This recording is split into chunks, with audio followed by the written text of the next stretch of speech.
നോക്കുക, അവളിലുള്ള ഭൂതത്തോട് അല്ലെങ്കിൽ സ്പിരിറ്റിനോട്, അവളോടല്ല ശരിക്കും പറയുന്നത്. ആരോടാണ്? അവളിലുള്ള ഭൂതത്തോട്. കാര്യം അത് മനസ്സിലാക്കാൻ, വാസ്തവത്തില് മനസ്സിലാക്കാനും ഇത് ആത്മീകർക്ക് ഈ കാര്യങ്ങൾ പറ്റത്തുള്ളൂ. ഞാൻ പലപ്പോഴും ആലോചിച്ചിട്ടുണ്ട്. ഒന്ന്, ഈ പെങ്കൊച്ച് പറഞ്ഞ കാര്യങ്ങളെല്ലാം സത്യമല്ലേ? ഈ വെളിച്ചപ്പാടത്തിൽ പറഞ്ഞ എന്താണ്? ഇവർ അത്യുന്നതനായ ദൈവത്തിന്റെ ദാസന്മാർ, രക്ഷാമാർഗം നിങ്ങളോട് ഉപദേശിക്കുന്നു. വാസ്തവം പറഞ്ഞു കഴിഞ്ഞാൽ സുവിശേഷത്തിന് കൂടുതൽ സാധ്യത ഉണ്ടാക്കി കൊടുക്കത്തക്ക രീതിയിൽ ഭൂതം പോലും പറയുകയാണ് എന്ത്? രക്ഷാമാർഗം നിങ്ങളോട് ഉപദേശിക്കുന്നു. നമ്മളാണെങ്കിൽ പോക്കറ്റ് കോളറൊക്കെ പിടിച്ചു പറയുന്നത് കണ്ടോ, ഭൂതത്തിന് പോലും മനസ്സിലായി ഞാൻ ദൈവത്തിന്റെ ദാസനാണെന്ന്, അത്യുന്നതനായ ദൈവത്തിന്റെ ദാസനാണെന്നുള്ളത് മനസ്സിലായി. കണ്ടോ? അല്ല, കണ്ടോ, രക്ഷാമാർഗം ഞങ്ങൾ പറയുന്നതാണെന്ന് മനസ്സിലായില്ലേ? കണ്ടില്ലേ? ഭൂതം പറഞ്ഞു കേട്ടില്ലേ? പ്രിയമുള്ളവരെ, നമുക്ക് ഭൂതത്തിന്റെ സർട്ടിഫിക്കറ്റ് ഒന്നും ആവശ്യമില്ല. നമുക്ക് ഭൂതത്തിന്റെ സർട്ടിഫിക്കറ്റ് ഒന്നും ആവശ്യമൊന്നുമില്ല. അത് മനസ്സിലാക്കാൻ പൗലോസിന് കഴിഞ്ഞുകൊണ്ട് പൗലോസ് മനസ്സിലാക്കി, she is not saying it, this is spirit behind her. അവളുടെ പിന്നിൽ എന്തുണ്ട്? ഒരു ആത്മാവുണ്ട്. ആ ആത്മാവിനെയാണ് പുറത്താക്കുന്നത്. നമുക്ക് വ്യക്തികളോടല്ല, ജഡരക്തങ്ങളോടല്ല. എന്താണ്? അവരുടെ പിന്നിൽ പ്രവർത്തിക്കുന്നതായ സ്പിരിറ്റ് ആണ്. അതുകൊണ്ട് ഞാൻ പറഞ്ഞത്, when we enter into a spirit realm, we understand there is a spirit behind everything. ഒരുത്തൻ കള്ളുകുടിയനാണെങ്കിൽ എന്താണ്? അവന്റെ പിന്നിൽ അതിൽ വ്യാപരിക്കുന്ന ഒരു ആത്മാവുണ്ട്. ചില രാജ്യങ്ങളിലുണ്ടല്ലോ, വ്യഭിചാരത്തിന്റെ ആത്മാവ് വ്യാപരിക്കുകയാണ്, മദ്യപാനത്തിന്റെ ആത്മാവ് വ്യാപരിക്കുകയാണ്, വ്യാജത്തിന്റെ ആത്മാവ് വ്യാപരിക്കുകയാണ്. വേദപുസ്തകത്തിൽ പലപ്പോഴും എല്ലാത്തിനും പറയുന്നു, ഇങ്ങനെ പേര് കൂട്ടി തന്നെ പറയുന്നുണ്ട്. വ്യാജത്തിന്റെ ആത്മാവ് ഇല്ലേ? ഭോഷ്കിന്റെ ആത്മാവ്. അപ്പോൾ ഈ ആത്മാവിനോടാണ് നമുക്ക് എന്തുള്ളത്? പോരാട്ടമുള്ളത് എന്ന് നമ്മൾ മനസ്സിലാക്കണം. ഈ ആത്മാവിനെയാണ് നമ്മൾ ശരിക്കും പറഞ്ഞു കഴിഞ്ഞാൽ ബന്ധിക്കേണ്ടത്. അതുകൊണ്ടാണ് നമ്മൾ ഈ മത്തായിയുടെ സുവിശേഷം 16-ാം അധ്യായത്തിലേക്ക് വീണ്ടും വരുമ്പോഴത്തേക്ക് കർത്താവ് പത്രോസിനോട് പറയുന്ന കാര്യം എന്താണ്? കർത്താവ് പറയാണ്, നീ പത്രോസ് ആകുന്നു, ഈ പാറമേൽ ഞാൻ എന്റെ സഭയെ പണിയും, പാതാള ഗോപുരങ്ങൾ അതിനെ ജയിക്കയില്ല എന്ന് എന്നോട് പറയുന്നു. സ്വർഗരാജ്യത്തിന്റെ താക്കോൽ ഞാൻ നിനക്ക് തരുന്നു. നീ ഭൂമിയിൽ കെട്ടുന്നൊക്കെയും സ്വർഗത്തിൽ കെട്ടപ്പെട്ടിരിക്കുന്നു, നീ ഭൂമിയിൽ അഴിക്കുന്നൊക്കെയും സ്വർഗത്തിൽ അഴിഞ്ഞിരിക്കുമെന്ന് പറഞ്ഞു. ഇതൊത്തിരി തെറ്റിദ്ധാരണാജനകമായ പല, നമ്മൾ നമ്മുടെ ഭാഷ വായിക്കുമ്പോൾ, നമ്മുടെ ഭാഷ എന്ന് പറഞ്ഞാൽ നമ്മുടെ രീതിയിൽ വായിക്കുമ്പോഴത്തേക്ക് ഒത്തിരി പ്രോബ്ലം ഉണ്ട്. ഒന്നാമത് ഇവിടെ പറയുന്ന പ്രധാനപ്പെട്ട ഒരു കാര്യം, church is in the war front. സഭ ഒരു യുദ്ധമുഖത്താണ്. സഭ യുദ്ധമുഖത്താണ് എന്ന് പറയുമ്പോൾ പോരാളികൾ ആരാണ്? നമ്മളാണ് പോരാളികൾ. നമ്മൾ പോരാളികളാണ്. പക്ഷെ നമ്മൾ പോരാടുന്നത് ആരോടാണ്? പാതാള ഗോപുരങ്ങളോടാണ്. അല്ലെങ്കിൽ പാതാള ഗോപുരത്തിലേക്ക് ചെന്നാണ് നമ്മൾ പോരാട്ടം നടത്തുന്നത്. വേദപുസ്തകത്തിന്റെ, പ്രത്യേകിച്ച് പുതിയ നിയമത്തിന്റെ കാതലായ സത്യം എന്ന് പറയുന്നത്, നമ്മോട് പിശാച് പോരാടുന്നു എന്നുള്ളതല്ല, നമ്മൾ പിശാചിനോട് പോരാടുന്നു എന്നുള്ളതാണ്. ഇത് പഠിക്കാത്തത് കൊണ്ടാണ്, ഇതറിയാത്തത് കൊണ്ടാണ് പലപ്പോഴും നമുക്ക് നമ്മുടെ ആളുകൾ ബ്രദറെ പോരാട്ടമാന്ന് പറയുമ്പോഴത്തേക്ക് നമ്മൾ പേടിച്ചു പോകുന്നത്. കാരണം നമ്മൾ മനസ്സിലാക്കിയിരിക്കുന്നത് പിശാച് നമ്മളെ കൊല്ലാനായിട്ട് ഓടി വരുന്നു. പിന്നെ നമ്മൾ എവിടെയെങ്കിലും കർത്താവിന്റെ രക്തത്തിലൊക്കെ മറിഞ്ഞ് രക്തം പറഞ്ഞുകൊണ്ട് ഇരുന്ന് കഴിഞ്ഞാൽ നമുക്ക് എങ്ങനെങ്കിലും രക്ഷപ്പെടാം. പക്ഷെ സഭയെ ദൈവം അങ്ങനെ ഒരു ഡിഫൻസ് മെക്കാനിസം അല്ല പഠിപ്പിച്ചിരിക്കുന്നത്. സഭയെ ദൈവം പഠിപ്പിച്ചിരിക്കുന്നത്, കർത്താവ് പറയാണ്, ഞാൻ എന്റെ സഭയെ പണിയും, പാതാള ഗോപുരങ്ങൾ അതിനെ ജയിക്കയില്ല. പാതാള ഗോപുരം, ഗേറ്റ്സ് ഓഫ് ഹെയ്റ്റ്സ്, ഓർ നരകത്തിന്റെ, പാതാളത്തിന്റെ വാതിലുകൾ, ഗോപുരങ്ങൾ അതിനെ ജയിക്കത്തില്ല. Gates of Hades shall not prevail against it എന്നാണ് എഴുതിയിരിക്കുന്നത്. അതായത് പാതാള ഗോപുരങ്ങൾക്ക് സഭയുടെ ശക്തിക്ക് നേരെ പിടിച്ചു നിൽക്കാൻ കഴിയത്തില്ലെന്നാ കറക്റ്റ് ആയിട്ടുള്ള ട്രാൻസ്ലേഷൻ. ഗോപുരം ഒരിടത്തോട്ടും എന്ത് ചെയ്യത്തില്ല? യുദ്ധം ചെയ്യാനായിട്ട് പോകത്തില്ല. ഞാൻ പറഞ്ഞ് മനസ്സിലാക്കണം. നമ്മൾ ഗോപുരത്തിലേക്കാണ് പോകുന്നത്. ഞാൻ എന്റെ സഭയെ പണിയുമെന്ന് പറഞ്ഞാൽ ഞാൻ എന്റെ സഭയെ വിസ്തൃതമാക്കും. സഭ വിസ്തൃതമാകണമെങ്കിൽ എന്ത് വേണം? യുദ്ധം ചെയ്തേ പറ്റുള്ളൂ. ഒരു രാജ്യം വിസ്തൃതമാക്കുന്നത് എങ്ങനെയാണ്? മറ്റ് രാജ്യങ്ങളെ കീഴടക്കിക്കൊണ്ടാണ് ഒരു രാജ്യം വിസ്തൃതമാകുന്നത്.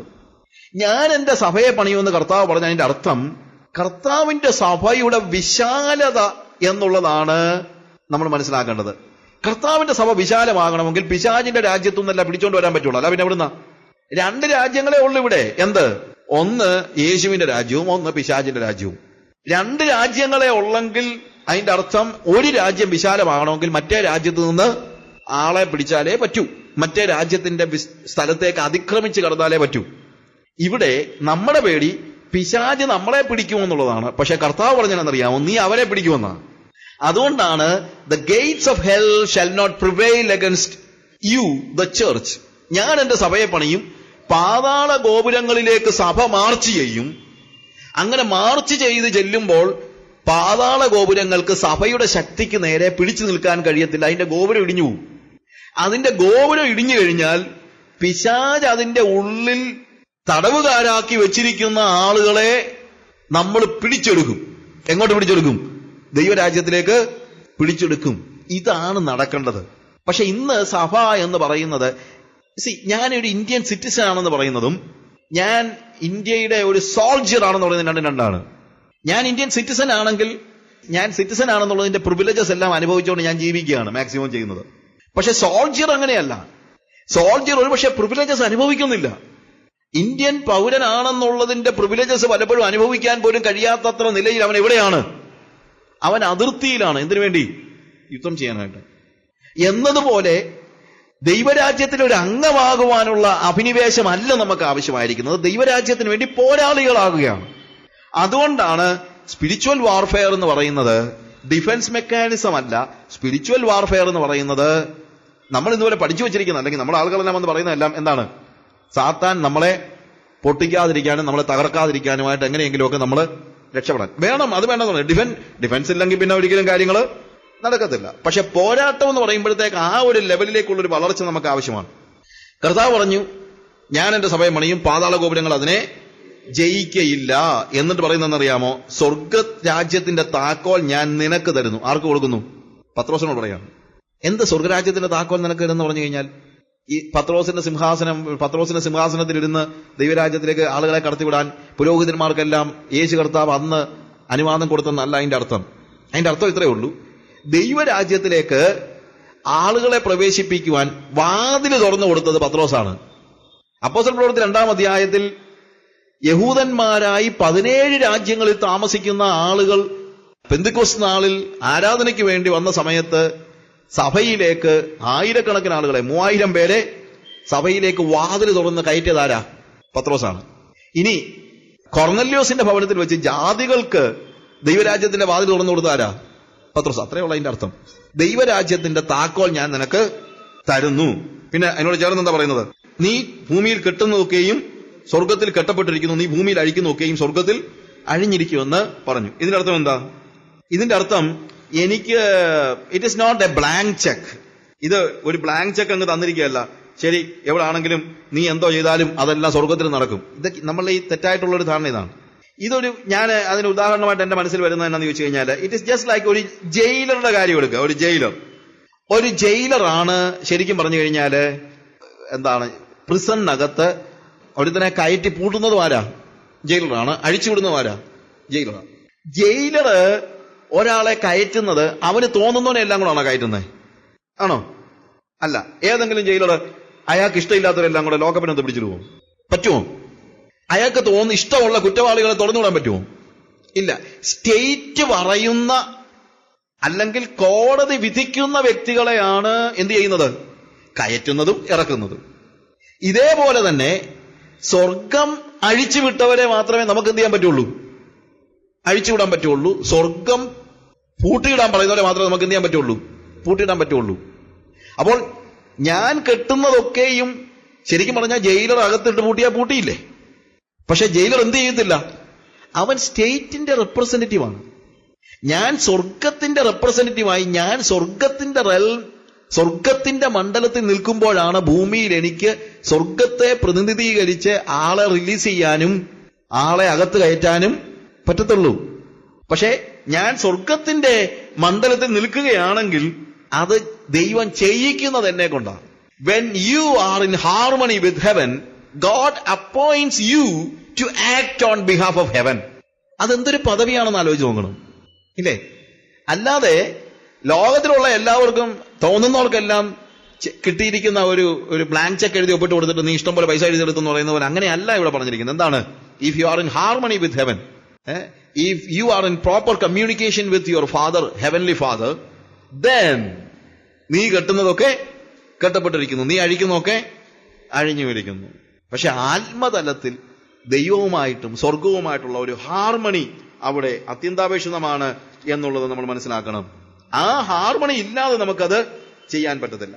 ഇനി ഞാൻ ആദ്യം തന്നെ പറഞ്ഞല്ലോ, എന്തുകൊണ്ടാണ് ആത്മതലത്തിലേക്ക് പ്രവേശിക്കുന്നത് പറഞ്ഞു കഴിഞ്ഞാൽ കാര്യങ്ങളൊക്കെ നടക്കുന്ന ആത്മതലത്തിലാണ്. ഇപ്പൊ നമ്മുടെ ചിന്തയിലും വികാരങ്ങളിലും സാത്താൻ ഒളിഞ്ഞിരിപ്പുണ്ടെങ്കിൽ, സാത്താന്റെ ചിന്തകൾ ഒളിഞ്ഞിരിപ്പുണ്ടെങ്കിൽ, ഞാൻ പറഞ്ഞല്ലോ സാത്താന്റെ ചിന്തകൾ എങ്ങനെയാ വരുന്നത്? സാത്താൻ വരുന്നത് എന്താണ്? ചിന്തകളുമായിട്ടാണ്. നമ്മുടെ ചിന്തകളുടെ ലോകത്തിൽ, വികാരങ്ങളുടെ ലോകത്തിൽ, അവിടേക്കാണ് സാത്താൻ കയറി വരുന്നത്. വെളിപ്പാട് കിട്ടിയ പത്രോസിന് 1 മിനിറ്റ് കഴിഞ്ഞപ്പോൾ അവനിലേക്ക് ആര് പ്രവേശിച്ചു എന്ന് പറയുന്നത് ശരിയല്ല, അവരിലേക്ക് സാത്താൻ ഇൻഫ്ലുവൻസ് കൊടുത്തു. ഇതുപോലെ ആത്മീകരായി ജീവിക്കുമ്പോഴും നമ്മിലേക്ക് സൈറ്റനിക് ഇൻഫ്ലുവൻസ് ഉണ്ടാക്കാൻ അവനിങ്ങനെ 4 വശത്തും നോക്കിക്കൊണ്ടിരിക്കുകയാണ്. പക്ഷേ നമ്മളൊരു നല്ല നല്ല കോട്ട, വിശ്വാസത്തിന്റെ വലിയ കോട്ട കെട്ടി ദൈവത്തിന് മാത്രം ഈൽഡ് ചെയ്യുന്നില്ലെങ്കിൽ പിശാച് എന്ത് ചെയ്യും? നമ്മിലേക്ക് ചിന്തകളുടെ ലോകത്തിലും വികാരത്തിന്റെ ലോകത്തിലും ഇൻഫ്ലുവൻസ് ഉണ്ടാക്കും. ആ ഇൻഫ്ലുവൻസ് തിരിച്ചറിയാൻ നമ്മൾ എന്ത് ചെയ്യണമെന്നറിയാമോ? ആത്മതലത്തിൽ അതുകൊണ്ട് ആത്മീകർക്ക് മാത്രമേ അത് എന്ത് ചെയ്യുന്നുള്ളൂ? വെളിപ്പെട്ട് കിട്ടുന്നുള്ളൂ.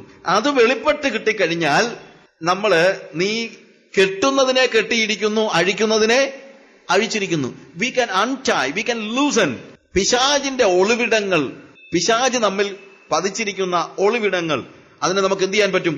നമുക്ക് അഴിച്ചു കളയാനായിട്ട് പറ്റും. എന്നിലുള്ള പിശാചിന്റെ ഇൻഫ്ലുവൻസിനെ അഴിച്ചു കളയാനും പിശാചിനെ പടിക്ക് പുറത്തു നിർത്താനും എനിക്ക് കഴിയുന്ന എങ്ങനെയെന്നറിയാമോ? When I am praying in the spirit. ആത്മാവിൽ പ്രാർത്ഥിക്കുമ്പോൾ ഞാൻ എന്ത് ചെയ്യാണ്? പിശാച് എന്നിൽ ഉണ്ടാക്കുന്ന സകല ഇൻഫ്ലുവൻസും ഞാൻ എന്ത് ചെയ്യാണ്?